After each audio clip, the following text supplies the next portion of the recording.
സ്നേഹമുള്ളവരെ, പുതിയൊരു വീഡിയോയിലേക്ക് ഒരിക്കൽ കൂടി സ്വാഗതം. ഇന്ന് നാം ചിന്തിക്കാൻ പോകുന്ന വിഷയം മരണത്തിനുള്ള പാപം എന്ന വിഷയത്തെക്കുറിച്ചാണ്. നമുക്കതിന് ആധാരമായ തിരുവചന ഭാഗം നമുക്കൊന്ന് വായിക്കാം. 1 യോഹന്നാൻ 5-ാം അധ്യായത്തിൻ്റെ 16-ാം വാക്യം: സഹോദരൻ മരണത്തിനല്ലാത്ത പാപം ചെയ്യുന്നത് ആരെങ്കിലും കണ്ടാൽ അപേക്ഷിക്കാം, ദൈവം അവന് ജീവനെ കൊടുക്കും. മരണത്തിനല്ലാത്ത പാപം ചെയ്യുന്നവർക്ക് തന്നെ മരണത്തിനുള്ള പാപമുണ്ട്, അതിനെക്കുറിച്ച് അപേക്ഷിക്കണം എന്ന് ഞാൻ പറയുന്നില്ല. വളരെ വ്യക്തമായി ഇവിടെ പറയുകയാണ്, മരണത്തിനുള്ള പാപമുണ്ട്. എങ്കിൽ ആ മരണത്തിനുള്ള പാപം എന്താണ്? പ്രിയമുള്ളവരെ, വിശുദ്ധ യോഹന്നാൻ അപ്പോസ്തലൻ ഈ വചനഭാഗം എഴുതിയിരിക്കുന്നത് 7 വർഷത്തെ മഹാപീഡകാലം അതിജീവിക്കുവാനിരിക്കുന്ന യഹൂദന്മാർക്ക് വേണ്ടിയിട്ടും, അല്ലെങ്കിൽ 7 വർഷത്തെ ആ മഹാപീഡ കാലയളവിൽ ഈ ലോകത്തോട് പറയുന്ന വചനവുമായിട്ടാണ് നാം അതിനെ മനസ്സിലാക്കുന്നത്. എന്ന് പറഞ്ഞാൽ, ഉൽപ്പത്തി മുതൽ വെളിപ്പാട് വരെ നാം വായിക്കുമ്പോൾ വ്യത്യസ്തമായ കാലയളവിൽ, വ്യത്യസ്തമായ യുഗങ്ങളിലൂടെ വ്യത്യസ്തമായ ഉപദേശങ്ങൾ ദൈവം മനുഷ്യർക്ക് നൽകിയിട്ടുണ്ട്. അപ്പോൾ ഉൽപ്പത്തി പുസ്തകത്തിൽ ഏദൻ തോട്ടത്തിൽ അവിടെ മരണകരമായ പാപം എന്തായിരുന്നു എന്ന് നാം ചിന്തിക്കേണ്ടിയിരിക്കുന്നു. അതിനുശേഷം നോഹയുടെ കാലത്ത്, പ്രളയകാലത്ത് മനുഷ്യൻ്റെ മരണത്തിനിടയായ പാപം എന്താണെന്ന് നാം പരിശോധിക്കേണ്ടിയിരിക്കുന്നു. അതിനുശേഷം കടന്നു വന്ന ന്യായപ്രമാണ യുഗം. ന്യായപ്രമാണ യുഗത്തിൽ യഹൂദനെ സംബന്ധിച്ച് മരണകരമായ പാപം എന്തായിരുന്നു? എന്നാൽ അതിനുശേഷം വന്ന സ്വർഗരാജ്യ സുവിശേഷം, ദൈവരാജ്യ സുവിശേഷം, ആ സുവിശേഷ സംബന്ധമായി അതിൽ പറയുന്ന മരണകരമായ പാപം എന്താണ്, അല്ലെങ്കിൽ ക്ഷമിപ്പിക്കപ്പെടാത്ത പാപം എന്താണ്? അതിനുശേഷം കടന്നു വന്ന കൃപായുഗം എന്ന് പറഞ്ഞാൽ നാം ഇന്ന് ആയിരിക്കുന്ന യുഗം കൃപായുഗമാണ്. കൃപായുഗത്തിൽ മനുഷ്യൻ്റെ മരണത്തിനിടയാകുന്ന പാപം എന്താണ്? അതിനുശേഷമാണ് കർത്താവ് മധ്യാകാശത്തിൽ വന്ന് കൃപായുഗ വിശുദ്ധന്മാരെ, അതായത് ക്രിസ്തുവിൻ്റെ ശരീരമാകുന്ന സഭയെ സ്വർഗത്തിലേക്ക് എടുത്തതിന് ശേഷം ഈ ലോകത്ത് ഒരു 7 വർഷത്തെ മഹാപീഡന കാലം ഉണ്ട് എന്ന് നമുക്കെല്ലാവർക്കും അറിയാവുന്നതാണ്. ആ കാലയളവിൽ പ്രസംഗിക്കപ്പെടുന്ന ആ സുവിശേഷത്തിൽ ആ കാലഘട്ടത്തെ ഉദ്ദേശിച്ച് യോഹന്നാൻ പറയുകയാണ്, മരണത്തിനുള്ള പാപമുണ്ട്, മരണത്തിനുള്ള പാപങ്ങൾ ചെയ്യുന്നുവെങ്കിൽ, പാപം ചെയ്യുന്നുവെങ്കിൽ അതിനെക്കുറിച്ച് അപേക്ഷിക്കണമെന്നില്ല. കാരണം പ്രാർത്ഥിച്ചാലും കാര്യമില്ല എന്നുള്ളത് അവിടെ പറയുകയാണ്. അതെന്താണ് അങ്ങനെ അപ്പോസ്തലനായ യോഹന്നാൻ അവിടെ പറഞ്ഞിരിക്കുന്നത്? ഇവിടെയാണ് യുഗപരമായ ഒരു പഠനം നമുക്കിവിടെ ആവശ്യമാണ്. ഞാൻ മുന്നേ സൂചിപ്പിച്ചതുപോലെ ഈ ഏദൻ തോട്ടത്തിൽ എന്തായിരുന്നു മരണത്തിനുള്ള പാപം? നമുക്കതിന് ആധാരമായ ഒരു വാക്യം ഒന്ന് വായിക്കാം.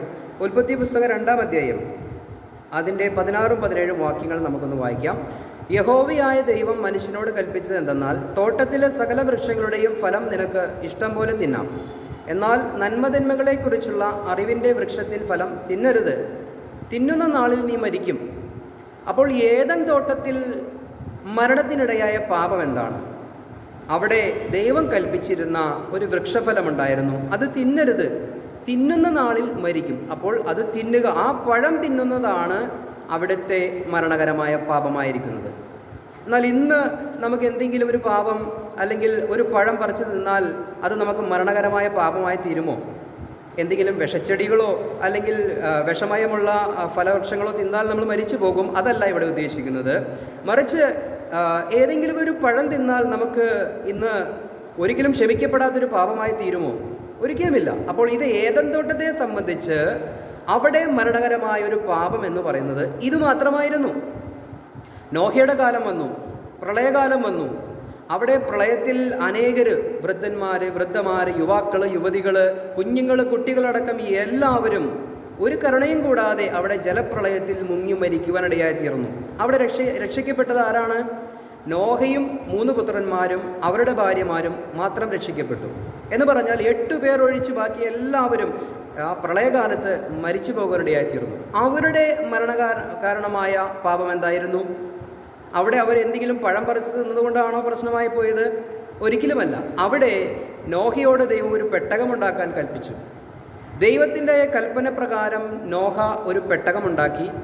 നീതിപ്രസംഗിയായ നോഹ എന്ന് പത്രോസ് ലേഖനത്തിൽ രേഖപ്പെടുത്തി വച്ചിരിക്കുന്നു. എന്ന് പറഞ്ഞാൽ ഈ പെട്ടകത്തിൽ കയറിയാൽ അവർക്ക് രക്ഷപ്പെടാമായിരുന്നു. ദൈവത്തിൻ്റെ ആലോചന പ്രകാരം രക്ഷയ്ക്കുള്ള മാർഗം മുന്നോട്ട് വെച്ചു. ആ രക്ഷയ്ക്കുള്ള മാർഗം തിരസ്കരിച്ച് കളഞ്ഞതാണ് അവർക്ക് മരണകരമായ പാപമായി തീർന്നത്. അതുപോലെ ന്യായപ്രമാണ യുഗത്തിലെ മരണകരമായ പാപം നമ്മൾ പരിശോധിക്കുമ്പോൾ 1-2 വേദഭാഗങ്ങളെ നമുക്കൊന്ന് വായിക്കാം. ആവർത്തന പുസ്തകം, അതിനാധാരമായിട്ട് ആവർത്തന പുസ്തകം 30-ാം അധ്യായം നമുക്കൊന്ന് വായിക്കാം. അതിൻ്റെ 15-ാം വാക്യം ഇങ്ങനെയാണത് വായിക്കുന്നത്: ഇതാ ഞാൻ ഇന്ന് ജീവനും ഗുണവും മരണവും ദോഷവും നിന്റെ മുൻപിൽ വെച്ചിരിക്കുന്നു.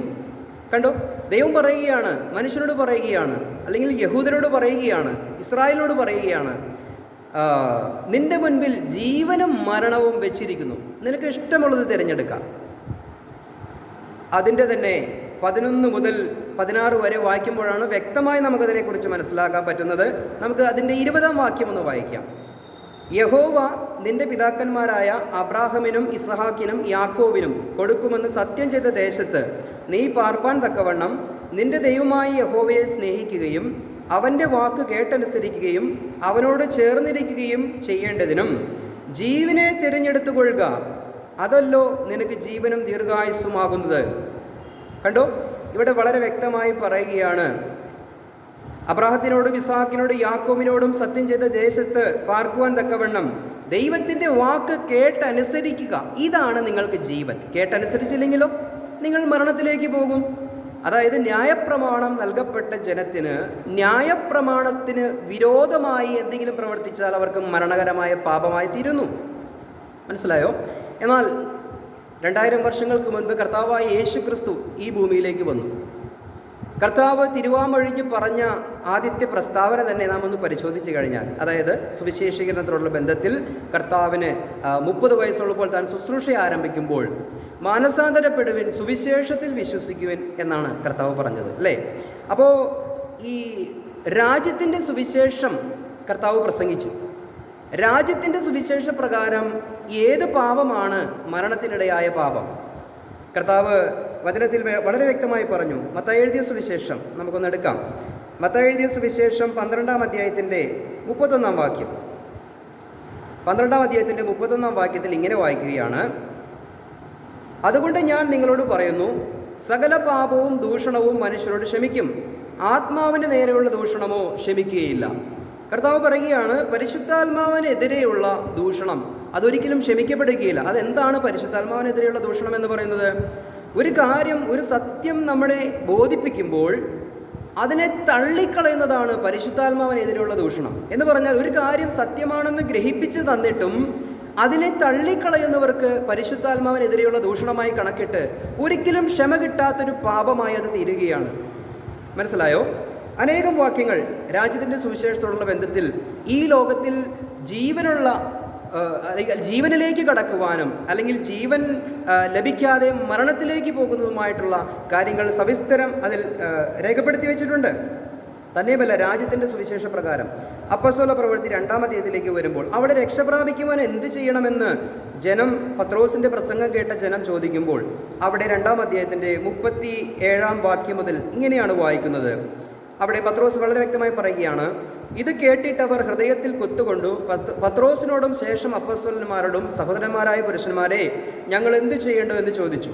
പത്രോസ് അവരോട്, നിങ്ങൾ മാനസാന്തരപ്പെട്ട് നിങ്ങളുടെ പാപങ്ങളുടെ മോചനത്തിനായി ഓരോരുത്തൻ യേശുക്രിസ്തുവിൻ്റെ നാമത്തിൽ സ്നാനമേൽപ്പിൻ, എന്നാൽ പരിശുദ്ധാത്മാവ് എന്ന ദാനം ലഭിക്കും. വാഗ്ദത്തം നിങ്ങൾക്കും നിങ്ങളുടെ മക്കൾക്കും നമ്മുടെ ദൈവമായ കർത്താവ് വിളിച്ചു വരുത്തുന്ന ദൂരസ്ഥരുമായ ഏവർക്കുമുള്ളതല്ലോ എന്ന് പറഞ്ഞു. മറ്റു പല വാക്കുകളാലും അവൻ സാക്ഷ്യം പറഞ്ഞു, അവരെ പ്രബോധിപ്പിച്ചു. ഈ വക്രതയുള്ള തലമുറയിൽ നിന്നും രക്ഷിക്കപ്പെടുവിൻ എന്ന് പറഞ്ഞു. അപ്പോൾ രാജ്യത്തിൻ്റെ സുവിശേഷ പ്രകാരം രക്ഷിക്കപ്പെടണമായിരുന്നുവെങ്കിൽ ഇവിടെ അവർ എന്ത് ചെയ്യണമായിരുന്നു? അവർ മാനസാന്തരപ്പെടണം. അവരുടെ പാപങ്ങളുടെ മോചനത്തിനായി ജലസ്നാനം, യേശുക്രിസ്തുവിൻ്റെ നാമത്തിൽ ജലസ്നാനം സ്വീകരിക്കണം. ഒന്നും കൂടി കടത്തി പറഞ്ഞാൽ, പിതാവിൻ്റെയും പുത്രൻ്റെയും പരിശുദ്ധാത്മാവിൻ്റെയും നാമത്തിൽ മുഴുകൽ സ്നാനം, വെള്ളത്തിൽ മുങ്ങിപ്പൊങ്ങിയുള്ള സ്നാനം സ്വീകരിക്കണമായിരുന്നു. എന്നാലാണ് അവർക്ക് പരിശുദ്ധാത്മാവിനെ ലഭിക്കുക. അതുപോലെ തന്നെ തുടർന്നുള്ള ആ രാജ്യത്തിൻ്റെ സുവിശേഷ പ്രകാരമുള്ള രക്ഷയിലേക്ക് അവർ കടക്കണമെങ്കിൽ ചില കാര്യങ്ങൾ ചെയ്യണമായിരുന്നു. പ്രവൃത്തിയും വിശ്വാസവും അതിനാധാരമായിരുന്നു. അതുപോലെ തന്നെ യേശു തന്നെയാണ് മശിഹ എന്ന് അവർ വിശ്വസിക്കുകയും ചെയ്യണമായിരുന്നു. യോഹന്നാൻ എഴുതിയ സുവിശേഷത്തിലേക്ക് നമുക്കൊന്ന് കടന്നു വരാം. യേശു തന്നെ മശിഹ എന്ന് വിശ്വസിക്കണമായിരുന്നു. 20-ാം അധ്യായത്തിൻ്റെ 31-ാം വാക്യം ഇങ്ങനെ വായിക്കുകയാണ്: എന്നാൽ യേശു ദൈവപുത്രനായ ക്രിസ്തു എന്ന് നിങ്ങൾ വിശ്വസിക്കേണ്ടതിനും വിശ്വസിച്ചിട്ട് അവൻ്റെ നാമത്തിൽ നിങ്ങൾക്ക് ജീവൻ ഉണ്ടാകേണ്ടതിനും ഇതെഴുതിയിരിക്കുന്നു.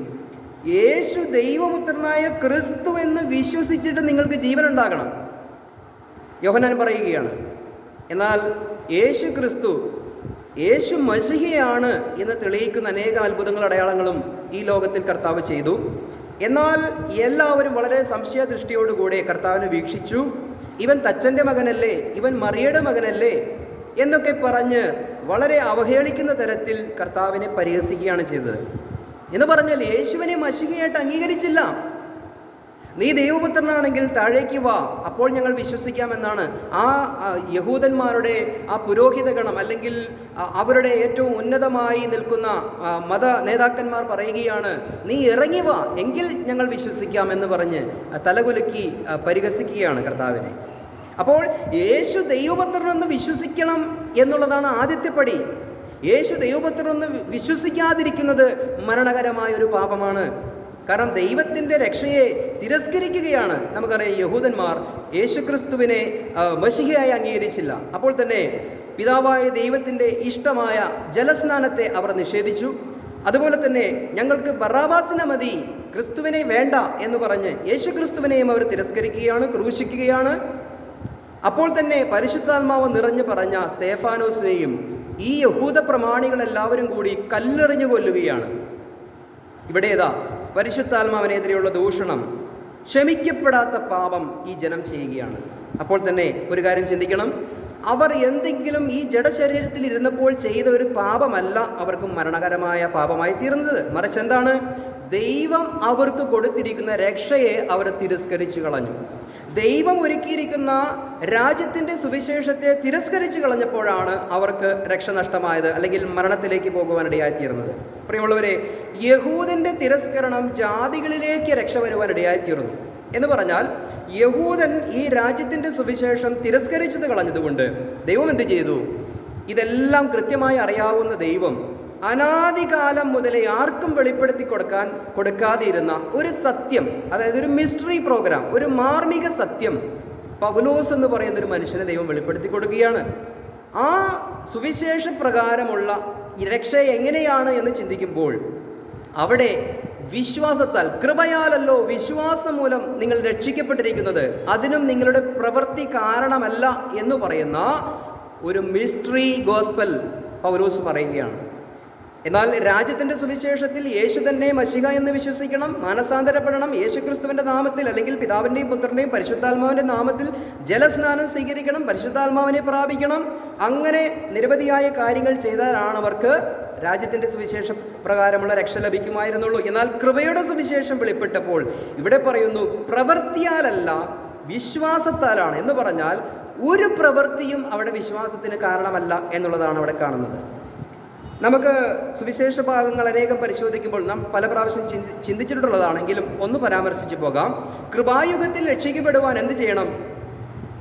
കർത്താവായ യേശു ക്രിസ്തു എൻ്റെ പാപത്തിനു വേണ്ടി പരിഹാരമായി ക്രിസ്തു ക്രൂശിൽ മരിച്ചു, അടക്കപ്പെട്ടു, ഉയർത്തെഴുന്നേറ്റു. അത് എൻ്റെ പാപത്തിനുള്ള പരിഹാരമായിരുന്നു എന്നുള്ള ആഴമായ വിശ്വാസം ഏതൊരു മനുഷ്യനുണ്ടാകുന്നുവോ, ഈ ലോകത്തിൽ നമുക്ക് ഏതൊരു മനുഷ്യനായിരുന്നാലും സൗജന്യമായി ജീവനിലേക്ക് കടക്കുവാൻ, നിത്യജീവനിലേക്ക് കടക്കുവാൻ ദൈവം ഒരവസരം നൽകുകയാണ്. ഇത് വിശ്വസിക്കുന്ന മാത്രയിൽ നമ്മെ ക്രിസ്തുവിൻ്റെ പരിശുദ്ധാത്മാവിനാൽ നമ്മെ സ്നാനപ്പെടുത്തി ക്രിസ്തുവിൻ്റെ ശരീരമാകുന്ന സഭയുടെ ഭാഗമാക്കി തീർക്കുകയാണ്. അങ്ങനെ ക്രിസ്തുവിൻ്റെ ശരീരമാകുന്ന സഭയെ കർത്താവ് എന്ത് ചെയ്യും? മധ്യാകാശത്തിൽ വന്ന് ഈ സഭയെ റാപ്ചറാക്കി, അല്ലെങ്കിൽ ഇവിടെ നിന്ന്, ഈ ഭൂമിയിൽ നിന്നും സ്വർഗത്തിലേക്ക് എടുത്തുകൊണ്ടുപോകുന്ന ഒരു സന്ദർഭമുണ്ട്. അതിനുവേണ്ടിയാണ് ഞാൻ കാത്തിരിക്കുന്നത്. ഇന്ന് കൃപായുഗ സുവിശേഷ പ്രകാരമുള്ള രക്ഷ ഏറ്റെടുത്തിരിക്കുന്നവർ കാത്തിരിക്കേണ്ടതും ആ റാപ്ചറിന് വേണ്ടിയാണ്. അതാണ് കൃപയുടെ സുവിശേഷം. കൃപയുടെ സുവിശേഷം നാം കൂടെ പറയുന്നത് കൊണ്ട് ആ ഭാഗത്ത് ഞാൻ നിൽക്കുന്നില്ല. എങ്കിലും കൃപായുഗത്തിലും മരണത്തിനിടയായ പാപമുണ്ട്. എന്താണ് കൃപായുഗത്തിൽ മരണത്തിനുള്ള പാപം? നമുക്ക് ആ വേദഭാഗങ്ങളിലേക്കൊന്ന് കടന്നു വരാം. അതായത് കൃപായുഗത്തിൽ നമുക്ക് മരണത്തിനുള്ള പാപം എന്തെന്ന് പരിശോധിക്കുമ്പോൾ 2 കൊരിന്ത്യർ ലേഖനം നമുക്കൊന്ന് പഠിക്കേണ്ടതായ ആവശ്യമുണ്ട്. 2 കൊരിന്ത്യർ ലേഖനം 4-ാം അധ്യായത്തിൻ്റെ 3-ാം വാക്യം ഇങ്ങനെ വായിക്കുകയാണ്: എന്നാൽ ഞങ്ങളുടെ സുവിശേഷം മറഞ്ഞിരിക്കുന്നുവെങ്കിൽ നശിച്ചു പോകുന്നവർക്ക് എത്രയും മറഞ്ഞിരിക്കുന്നു. കണ്ടോ, ഇവിടെ നശിച്ചു പോകുന്നവർ അല്ലെങ്കിൽ മരണകരമായി തീർന്നവർ, മരണത്തിലേക്ക് ഇടയായി തീരുന്നവർ അല്ലെങ്കിൽ മരണത്തിലേക്ക് പോകുന്നവർ. ആരാണ് ഈ മരണത്തിലേക്ക് പോകുന്നത്? ഇവിടെ പറയുന്നു, എന്നാൽ ഞങ്ങളുടെ സുവിശേഷം മറഞ്ഞിരിക്കുന്നുവെങ്കിൽ നശിച്ചു പോകുന്നവർക്ക് എത്രേ അത് മറഞ്ഞിരിക്കുന്നു. അപ്പോൾ നശിച്ചു പോകുന്നവർക്ക് ഈ മിസ്റ്ററി ഗോസ്പൽ മനസ്സിലാകുന്നില്ല എന്ന് പറഞ്ഞാൽ, ഈ കാലഘട്ടത്തിലെ മരണകരമായ അല്ലെങ്കിൽ മനുഷ്യൻ്റെ നിത്യത നഷ്ടപ്പെടുവാനിടയായ ഏക പാപം എന്ന് പറയുന്നത് ദൈവം ഒരുക്കിയിരിക്കുന്ന കൃപയാലുള്ള സൗജന്യ രക്ഷ വിശ്വാസത്താൽ ഏറ്റെടുക്കാതെ പോകുന്നതാണ് ഇവിടെ ചെയ്യുന്ന പാപം. ആ വിശ്വാസത്താൽ സൗജന്യമായി ഏറ്റെടുക്കേണ്ട ആ രക്ഷാമാർഗത്തെ സൗജന്യമായി തന്നെ നമ്മൾ സ്വീകരിക്കേണ്ടതാണ്. അതിനോട് ഒരു പ്രവൃത്തിയും കൂട്ടേണ്ട ആവശ്യമില്ല. എന്തെങ്കിലും പ്രവൃത്തി കൂട്ടിയാൽ അത് ദൈവത്തിൻ്റെ മുന്നിൽ അനുസരണക്കേടായിത്തീരും. നമുക്ക് പഴയ നിയമം ചരിത്രം പഠിക്കുമ്പോൾ ശൗൽ രാജാവിനെ കുറിച്ച് നമുക്കറിയാം. അദ്ദേഹത്തെ ഒരു യുദ്ധത്തിനായി ശമൂവേൽ പറഞ്ഞയച്ചു. എന്നാൽ പ്രത്യേകം പറഞ്ഞിരുന്നു, ആ ദേശത്ത് നിന്ന് നീ ഒരു സാധനങ്ങൾ എടുത്തുകൊണ്ട് വരരുത് എന്ന് പറഞ്ഞിരുന്നു. എന്നാൽ അദ്ദേഹം നോക്കിയപ്പോൾ നല്ല കൊഴുത്ത കാളയും ആടുമാടുകളൊക്കെ കണ്ടു കഴിഞ്ഞപ്പോൾ അദ്ദേഹത്തിനൊരാഗ്രഹം, ഇതിനെല്ലാം കൊണ്ടുവന്ന് ഇസ്രായേലിൽ കൊണ്ടുപോയി ദൈവത്തിന് ആരാധന കഴിക്കാം, യാഗം കഴിക്കാം എന്ന് കരുതി അദ്ദേഹം ഇതെല്ലാം പിടിച്ചുകൊണ്ട് വന്നു. സത്യത്തിൽ നമ്മുടെ നാട്ടിലൊരു ചൊല്ലുണ്ട്, വെളുക്കാൻ തേക്കുന്നത് പാണ്ടായി തീർന്നു എന്ന്. അതുപോലെയുള്ളൊരു പ്രവൃത്തിയാണ് ശൗൽ രാജാവ് ചെയ്തത്. ദൈവം വേണ്ട എന്ന് പറഞ്ഞിരിക്കുമ്പോൾ തന്നെ, അല്ലേ ദൈവമേ അങ്ങനെയല്ല, ഇരിക്കട്ടെ എന്ന് പറഞ്ഞു കൊടുക്കുന്ന ഒരു പ്രവൃത്തി അവിടെ ശൗൽ രാജാവ് ചെയ്തു. അത് അവൻ്റെ രാജപദവി തെറിച്ചു പോകുവാനിടയായിത്തീർന്നു. പ്രിയമുള്ളവരെ, അതിനോടനുബന്ധിച്ച് പല കാര്യങ്ങളും അദ്ദേഹം ചെയ്തു. അതിനോടനുബന്ധിച്ച് തന്നെ അദ്ദേഹത്തിൻ്റെ രാജപദവി മാറ്റപ്പെടുവാനിടയായിത്തീർന്നു. ഇവിടെ കൃപായുഗ സുവിശേഷത്തിൽ രക്ഷ സൗജന്യമാണ്, പ്രവൃത്തി ഒന്നും വേണ്ട എന്ന് പറയുമ്പോൾ, അയ്യോ ദൈവമേ അങ്ങനെ പറയല്ലേ, ഞങ്ങൾ ഇന്നൊരു പ്രവൃത്തി കൂടി ചെയ്തിട്ട് ഞങ്ങളുടേതായ എന്തെങ്കിലും ഒരു കോൺട്രിബ്യൂഷൻ തന്നിട്ട് ഞങ്ങൾ എന്ത് ചെയ്യണം, ഞങ്ങളെ രക്ഷിക്കണം എന്ന ദൈവത്തോട് ഡിമാൻഡ് വെക്കുന്നവരെ, അത് ശൗൽ ചെയ്ത ഈ അനുസരണക്കേട് പോലെ തന്നെയാണ് കൃപായുഗ സുവിശേഷം. സൗജന്യമായ ദൈവം തരുമ്പോൾ വിനയപ്പെട്ട് സൗജന്യമായി ഏറ്റെടുക്കുക എന്നുള്ളതാണ്. അതിനോടൊരു പ്രവൃത്തിയും കൂട്ടുവാൻ ദൈവം അനുവദിക്കുന്നില്ല, ദൈവവചനം അനുവദിക്കുന്നില്ല. അതുകൊണ്ട് കൃപായുഗത്തിലെ സുവിശേഷം എന്ന് പറയുന്നത് ഈ സുവിശേഷം മറഞ്ഞിരിക്കുന്നുവെങ്കിൽ നശിച്ചു പോകുന്നവർക്കാണ്. സൗജന്യമാണ് എന്ന് പറയുമ്പോൾ, അല്ല ഞങ്ങൾ കുറച്ച് പ്രവൃത്തി കൂടി ചെയ്യാമെന്ന് പറയുന്നത് അനുസരണക്കേടാണ്, അവർക്ക് മരണകരമായ പാപമായി തീരുന്നു എന്നുള്ളത് ഒരർത്ഥത്തിൽ ഞാൻ പറയുകയാണ്. അതുപോലെ തന്നെ 1 കൊരിന്ത്യർ ലേഖനം 1-ാം അധ്യായത്തിൻ്റെ 18-ാം വാക്യത്തിലേക്ക് നമുക്കൊന്ന് കടന്നു വരാം. 1 കൊരിന്ത്യർ ലേഖനം 1-ന്റെ 18-ാം വാക്യം ഇവിടെ പറയുന്നു, ക്രൂശിൻ്റെ വചനം നശിച്ചു പോകുന്നവർക്ക് ഭോഷത്വവും രക്ഷിക്കപ്പെടുന്ന നമുക്കോ ദൈവശക്തിയുമാകുന്നു.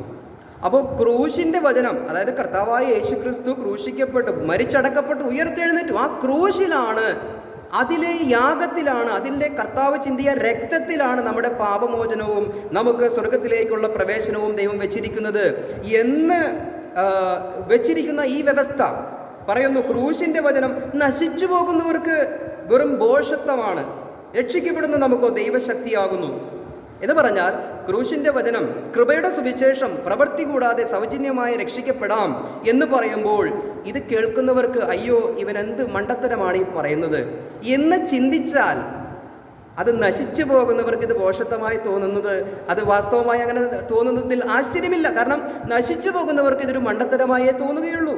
വചനം വ്യക്തമായി രേഖപ്പെടുത്തി വെച്ചിരിക്കുകയാണ്, ക്രൂശിൻ്റെ വചനം നശിച്ചു പോകുന്നവർക്ക് ഭോഷത്വവും. കണ്ടോ, നശിച്ചു പോകുന്നവർക്ക് ഈ സുവിശേഷം പറയുമ്പോൾ ഇവൻ എന്ത് മണ്ടത്തരമാണ് ഈ പറയുന്നത്, ഭോഷത്വമാണ്. പൗലോസിനെയും ഒരിക്കൽ വിളിച്ചു, ഈ വിഡ്ഢി എന്തു പറയാനാണ് ഭാവിക്കുന്നത്. അത് സ്റ്റോയിക്കരും തത്വചിന്തകനും അവരോട് സുവിശേഷം പറഞ്ഞപ്പോൾ അവരെ പൗലോസിനെ നോക്കി പറയുകയാണ്, ഈ വിഡ്ഢി എന്തു പറയാനാണ് ഭാവിക്കുന്നത്. കണ്ടോ, നശിച്ചു പോകുന്നവർക്ക് ഭോഷത്വമാണ്. ഈ ലോകത്തിൻ്റെ ജ്ഞാനികൾക്ക് പിടികിട്ടുന്നില്ല ഈ ഒരു സത്യസുവിശേഷം, ഇതവർക്ക് ഭോഷത്വമായി തോന്നുകയാണ്. എന്നാൽ പറയുകയാണ്, രക്ഷിക്കപ്പെടുന്ന നമുക്കോ ദൈവശക്തിയുമാകുന്നു. രക്ഷിക്കപ്പെടുന്നവർക്കുള്ള ദൈവശക്തിയാണ് ഈ ക്രൂശിൻ്റെ വചനം. ഇന്ന് രക്ഷിക്കപ്പെടുവാനുള്ള ഏക മാർഗം എന്ന് പറയുന്നത് കർത്താവിൻ്റെ ക്രൂശാണ്. മറ്റൊരു പ്രവൃത്തിയും നമുക്ക് നിത്യജീവൻ നൽകി തരികയില്ല. മനസ്സിലായോ? ഞാൻ കൂടുതൽ വിശദീകരിക്കുന്നില്ല. അപ്പോൾ കൃപായുഗ സുവിശേഷത്തിൽ രക്ഷ സൗജന്യമാണ്, അതിനോടൊരു പ്രവൃത്തി കൂട്ടാൻ പാടില്ല.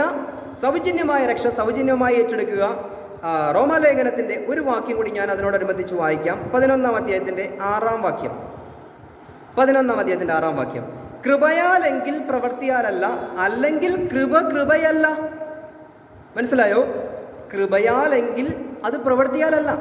ദൈവം ദാനമായി കൃപയാൽ നമുക്ക് രക്ഷ നൽകുമ്പോൾ എന്തെങ്കിലും പ്രവർത്തിക്കുന്നുവെങ്കിൽ അത് കൃപയായി തീരുകയില്ല. ഈ കൃപയോട് നമ്മൾ എതിർക്കുകയാണ് ചെയ്യുന്നത്. മനസ്സിലായോ?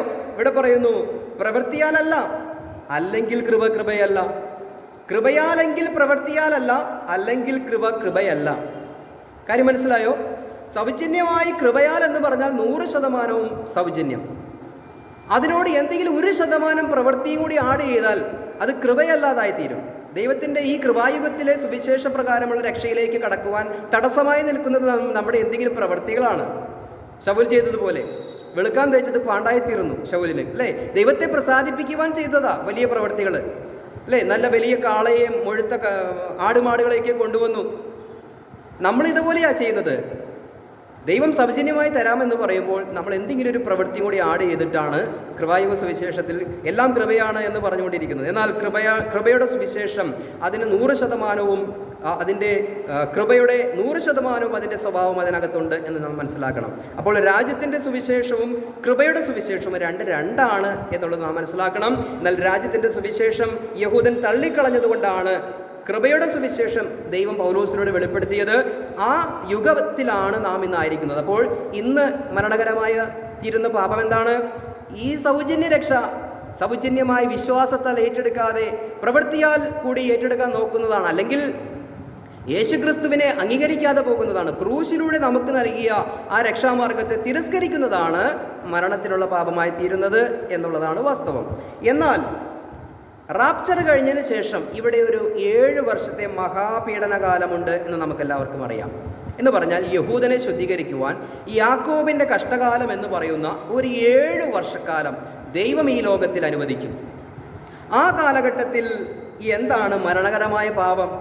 നമുക്കതൊന്ന് വായിക്കാം. വെളിപ്പാട് പുസ്തകത്തിലേക്ക് നമുക്ക് ഒന്ന് കടന്നു വരാം. വെളിപ്പാട് പുസ്തകത്തിലേക്ക് വരുമ്പോൾ അവിടെ അതിൻ്റെ 14-ാം അധ്യായത്തിലേക്കൊന്ന് കടന്നു വരാം. വെളിപ്പാട് പുസ്തകം 14-ാം അധ്യായം അതിൻ്റെ 6-7 വാക്യങ്ങൾ നമുക്കൊന്ന് വായിക്കാം. വേറൊരു ദൂതൻ ആകാശമധ്യേ പറക്കുന്നത് ഞാൻ കണ്ടു. ഭൂവാസികളായ സകല ജാതികളും ഗോത്രങ്ങളും ഭാഷയും വംശവും ആയവരോട് അറിയിപ്പാൻ അവൻ്റെ പക്കൽ ഒരു നിത്യസുവിശേഷമുണ്ടായിരുന്നു. കണ്ടോ, അവൻ്റെ അടുക്കൽ ഒരു നിത്യസുവിശേഷമുണ്ട്. ദൈവത്തെ ഭയപ്പെട്ട് അവന് മഹത്വം കൊടുപ്പിൻ, അവൻ്റെ ന്യായവിധിയുടെ നാഴിക വന്നിരിക്കുന്നു. ആകാശവും ഭൂമിയും സമുദ്രവും നീരറവുകളും ഉണ്ടാക്കിയവനെ നമസ്കരിപ്പിൻ എന്ന് അവൻ അത്യുച്ചത്തിൽ പറഞ്ഞുകൊണ്ടിരുന്നു. കണ്ടോ, ഇവിടെ ഒരു നിത്യസുവിശേഷം വേറൊരു ദൂതൻ ആകാശമധ്യേ പറന്നുകൊണ്ട് ഭൂവാസികളായ എല്ലാവരോടും പറയുകയാണ്. ഇവിടെ സുവിശേഷം പറയുന്നത് ആരാണ്? മനുഷ്യരല്ല. ഇവിടെ സുവിശേഷം പറയുന്നത് ദൂതന്മാരെ വെച്ച് ദൈവം സുവിശേഷം പറയുകയാണ്. അതോടൊപ്പം തന്നെ 2 സാക്ഷികളുണ്ട്. വെളിപ്പാട് പുസ്തകം 11-ാം അധ്യായത്തിൽ പറയുന്ന 2 സാക്ഷികൾ. 144,000 പേരെ ഇസ്രായേലിൽ നിന്നും മുദ്രയിട്ട് വേർതിരിക്കുന്നവർ, ഇവരെല്ലാവരും സുവിശേഷം, രാജ്യത്തിൻ്റെ സുവിശേഷം വീണ്ടും ഇവിടെ ഈ ലോകത്തിൽ പ്രസംഗിക്കും. കൃപയുടെ സുവിശേഷത്തിൻ്റെ ഒടുവിൽ റാപ്ചർ സംഭവിക്കും. റാപ്ചറിന് ശേഷം നിർത്തിവെച്ചിരിക്കുന്ന യഹൂദൻ്റെ ദൈവരാജ്യ സുവിശേഷം വീണ്ടും പുനരാരംഭിച്ചിട്ട് ഇവിടെ അവിടെ സുവിശേഷം പറയുകയാണ്. രാജ്യത്തിൻ്റെ സുവിശേഷത്തോടുള്ള ബന്ധത്തിൽ സുവിശേഷം പറയുകയാണ്, ദൈവത്തിന് മഹത്വം കൊടുക്കണം. ഇവിടെ പറയുകയാണ്, ആകാശവും ഭൂമിയും സമുദ്രവും നീരുറവുകളും ഉണ്ടാക്കിയവനെ നമസ്കരിപ്പിൻ. അപ്പോൾ സകലതും സൃഷ്ടിച്ച ദൈവത്തെ നമസ്കരിക്കണം. ഈ സൃഷ്ടികളെ നമസ്കരിക്കരുത്. സൂര്യനെയോ ചന്ദ്രനെയോ അല്ലെങ്കിൽ ജലത്തെയോ അല്ലെങ്കിൽ ഭൂമിയെയോ. നമ്മൾ പറയാറുണ്ട് ഭൂമിദേവി അല്ലെങ്കിൽ ജലദേവൻ അല്ലെങ്കിൽ സൂര്യഭഗവാൻ എന്നൊക്കെ നമ്മളിങ്ങനെ പ്രാർത്ഥിക്കുന്നുണ്ട്. ഇതിനെയെല്ലാം സൃഷ്ടിച്ച ഏകദൈവം സർവശക്തനായ കർത്താവ് മാത്രമാണ് എന്ന് വെളിപ്പാട് പുസ്തകത്തിൽ എഴുതിയിരിക്കുകയാണ്. ഈ ദൂതൻ പറഞ്ഞുകൊണ്ട് പറയുകയാണ്, ഇതിനെയെല്ലാം സൃഷ്ടിച്ച ദൈവത്തെ ആരാധിക്കണം, അല്ലാതെ ഈ സൃഷ്ടികളെയല്ല ആരാധിക്കേണ്ടത്, സൃഷ്ടിച്ചവനെ ആരാധിക്കണമെന്ന് പറയുകയാണ്. തന്നെയുമല്ല, നമുക്ക് 1-2 വാക്യങ്ങൾ കൂടി താഴേക്ക് അതിൻ്റെ വരുമ്പോൾ വെളിപ്പാട് പുസ്തകം 14-ാം അധ്യായത്തിൻ്റെ 9 മുതൽ 11 വരെയുള്ള വാക്യങ്ങളെ നമുക്കൊന്ന് വായിക്കാം. ഇവിടെ പറയുന്നു, 3-ാമത് വേറൊരു ദൂതൻ അവരുടെ പിന്നാലെ വന്നു അത്യുച്ചത്തിൽ പറഞ്ഞത്, മൃഗത്തെയും അതിൻ്റെ പ്രതിമയെയും നമസ്കരിച്ച് നെറ്റിയിലോ കൈമേലോ മുദ്ര ഏൽക്കുന്നവൻ ദൈവകോപത്തിൻ്റെ പാത്രത്തിൽ കലർപ്പില്ലാതെ പകർന്നിരിക്കുന്ന ദൈവക്രോധ മദ്യം കുടിക്കേണ്ടി വരും. വിശുദ്ധ ദൂതന്മാർക്കും കുഞ്ഞാടിനും മുൻപാകെ അഗ്നിഗന്ധകങ്ങളിൽ ദണ്ഡനം അനുഭവിക്കും. കണ്ടോ, ഇവിടെ പറയുന്നു, ആ 7 വർഷത്തെ ഭരണവ്യവസ്ഥയിൽ ഈ ലോകത്ത് എതിർ ക്രിസ്തു എന്ന് പറയുന്ന ഒരു ഭരണാധിപൻ എഴുന്നേറ്റ് അവൻ എതിർ ക്രിസ്തുവായി പ്രവർത്തിച്ച് അവനൊരു പ്രത്യേക മുദ്ര കൊടുക്കും. ആ മുദ്ര സ്വീകരിക്കരുത് എന്നുള്ളതാണ് ഇവിടുത്തെ ഉപദേശം. മൃഗത്തിൻ്റെ മുദ്ര സ്വീകരിക്കരുത്. മനസ്സിലായോ? അത് ആ കാലഘട്ടത്തിൽ സംഭവിക്കേണ്ടതാണ്. ഈ കാലഘട്ടത്തിൽ നമുക്ക് അങ്ങനെ ഒരു മൃഗത്തിൻ്റെ മുദ്രയെ പേടിക്കേണ്ട ആവശ്യമില്ല. കോവിഡ് വാക്സിൻ മൃഗത്തിൻ്റെ മുദ്രയാണെന്ന് പറയുന്നവരുണ്ട്, അല്ലെങ്കിൽ മറ്റുള്ള പല സംവിധാനങ്ങൾ ഈ ലോകത്ത് വരുന്നതിനനുസരിച്ച് ഇതെല്ലാം അതാണ് എന്ന് പറഞ്ഞ് പഠിപ്പിക്കുന്നവരുണ്ട്. എന്നാൽ കാലഘട്ടത്തെ നാം തരംതിരിച്ച് പഠിക്കുമ്പോൾ റാപ്ചറിന് ശേഷമേ എതിർ ക്രിസ്തു രംഗപ്രവേശനം ചെയ്യുകയുള്ളൂ. അതിനു മുൻപ് ഇവിടെ എതിർ ക്രിസ്തുവിൻ്റെ രംഗപ്രവേശനം സാധ്യമല്ല. കാരണം തടുക്കുന്നവൻ ആരെന്ന് നമുക്കറിയാം. തടുക്കുന്നവൻ വഴി മാറണം, എങ്കിലേ അധർമ്മമൂർത്തി വെളിപ്പെടുകയുള്ളൂ. എന്താണ് തടുക്കുന്നത്? പലരും പറയുന്നു പരിശുദ്ധാത്മാവാണ് തടുക്കുന്നതെന്ന്. ഒരിക്കലുമല്ല. ബോഡി ഓഫ് ക്രൈസ്റ്റ് ഇവിടെ ഉള്ളിടത്തോളം കാലം എതിർ ക്രിസ്തുവിന് വെളിപ്പെടാൻ കഴിയുകയില്ല.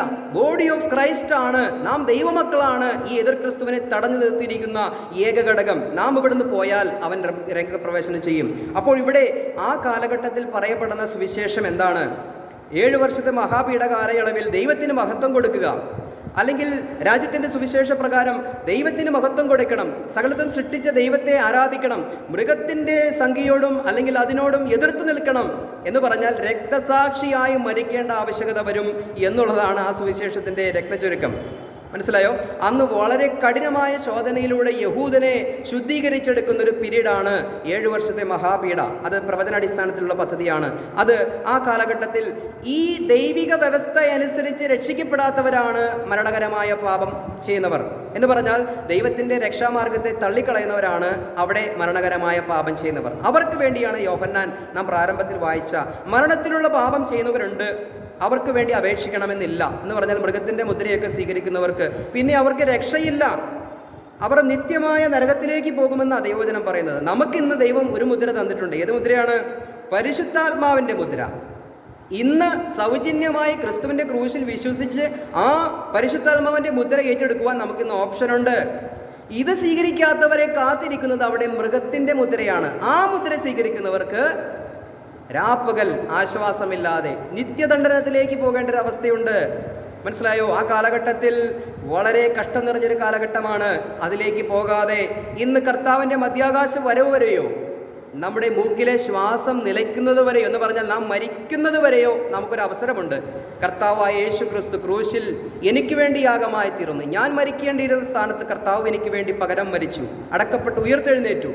ആ ക്രൂശിൽ നിവർത്തിച്ച രക്ഷണ്യ പദ്ധതിയെ, കർത്താവിൻ്റെ രക്തത്താലുള്ള പാപമോചനത്തെ നാം സൗജന്യമായി വിശ്വസിച്ച് ഏറ്റെടുക്കുന്നുവെങ്കിൽ നമുക്കിന്ന് സ്വർഗമാണ് കിട്ടുന്നത്. പ്രിയമുള്ളവരെ, ഇതാണ് കാലഘട്ടങ്ങളിലൂടെ നാം ഈ പാപത്തെക്കുറിച്ച് പഠിക്കുമ്പോൾ, അല്ലെങ്കിൽ മരണത്തിനുള്ള പാപമെന്ന് പഠിക്കുമ്പോൾ ഏദൻ തോട്ടത്തിലുള്ള ആ മരണത്തിനുള്ള പാപം എന്ന് പറയുന്ന പാപം എന്താണെന്ന് നാം ചിന്തിച്ചു. അവിടെ ആ പഴം തിന്നരുത് എന്ന് പറഞ്ഞ ആ ഒരു കൽപ്പന ലംഘിച്ചതുകൊണ്ടാണ് അവർക്ക് മരണകരമായി തീർന്നത്. ന്യായപ്രമാണ സംബന്ധമായി, അല്ലെങ്കിൽ നോഹയുടെ കാലത്ത് പെട്ടകമുണ്ടാക്കി ദൈവം രക്ഷയൊരുക്കി അതിലേക്ക് കയറിയില്ല എന്നുള്ളതാണ് അവരുടെ പാപകാരണമായ മരണകരമായ പാപമായി തീർന്നത്. അതുപോലെ തന്നെ ന്യായപ്രമാണ യുഗത്തിൽ ന്യായപ്രമാണത്തെ അനുസരിക്കാതിരുന്നത് കൊണ്ടാണ് അങ്ങനെ സംഭവിച്ചത്.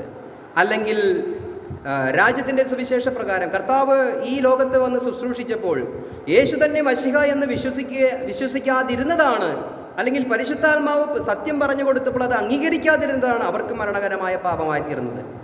എന്നാൽ ഈ കൃപായുഗത്തിൽ മരണകരമായ പാപമായി തീരുന്നത് എന്താണ്? ഇന്ന് നാം മിസ്റ്ററി ഗോസ്പലിൽ അല്ലെങ്കിൽ കൃപയുടെ സുവിശേഷത്തിൽ വിശ്വസിക്കാതെ പോകുന്നതാണ് ഇന്ന് മരണകരമായ പാപം. അതുകൊണ്ട് നാം കൃത്യമായ സുവിശേഷത്തിൽ വിശ്വസിക്കുക. ഇനി വരാനിരിക്കുന്ന ഒരു കാലഘട്ടത്തിലും മഹാപീഡനത്തിലേക്ക് കടക്കാൻ പോകുന്ന ഒരു കാലഘട്ടം വരികയാണ്. ബൈബിൾ വളരെ വ്യക്തമായി ഇതെല്ലാം പഠിപ്പിച്ചു തരുന്നുണ്ട്. അതുകൊണ്ട് മരണത്തിനുള്ള പാപം എന്ന് പറയുന്നത് മനുഷ്യൻ ശരീരത്തിലായിരിക്കുമ്പോൾ ചെയ്യുന്ന എന്തെങ്കിലും ഒരു പാപത്തെക്കുറിച്ചല്ല അവിടെ പരാമർശിക്കുന്നത്. ദൈവം ഒരുക്കിയിരിക്കുന്ന രക്ഷയെ തിരസ്കരിച്ച് അതിനെ സ്വീകരിക്കാതെ പോകുന്നതാണ് മരണകരമായ പാപം. ഈ ഒരു കാര്യം ഞാൻ എൻ്റെ പ്രിയപ്പെട്ടവരെ ഒന്ന് ശ്രദ്ധയിൽപ്പെടുത്തിക്കൊണ്ട് ഞാൻ ഈ വീഡിയോ അവസാനിപ്പിക്കും. ദൈവനാമം മഹത്വപ്പെടുമാറാകട്ടെ.